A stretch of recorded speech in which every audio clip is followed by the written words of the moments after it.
نبی کا بیعت لینا کہ اللہ کے ساتھ کسی کو شریک نہ کرو، چوری نہ کرو، زنا نہ کرو۔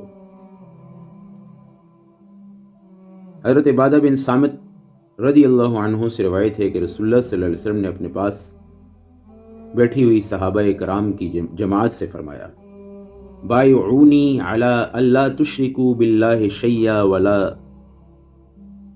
تسرقوا ولا تزنوا فبایعناہ علی ذلک۔ فرمایا نبی علیہ السلام نے اپنی بیٹھی جماعت کو فرمایا، تم میری بیعت کرو کہ اللہ کے ساتھ کسی کو شریک نہ کرو گے، چوری نہ کرو گے، زنا نہ کرو گے۔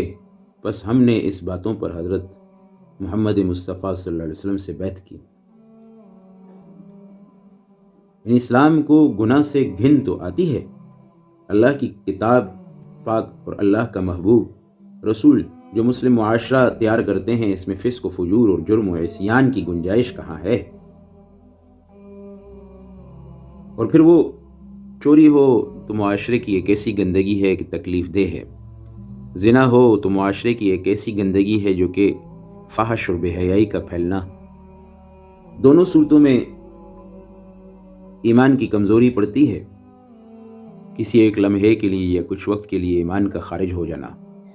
جیسے نبی علیہ السلام نے فرمایا کہ المؤمن لا یزنی الا من یزنی یخرج منہ الایمان، مومن زنا نہیں کرتا مگر اس سے جو ہے ایمان نکل جاتا ہے۔ مومن زنا نہیں کرتا مگر اس سے ایمان نکل جاتا ہے۔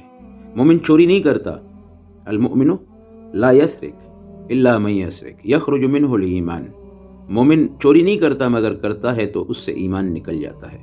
اس عظیم دولت کا لمحے کے لیے نکلنا انسان سے نہایت ہی خطرناک عیب ہے، محرومیت ہے، سبب ایمان سے۔ اللہ کی پناہ، اللہ ہی بچائے۔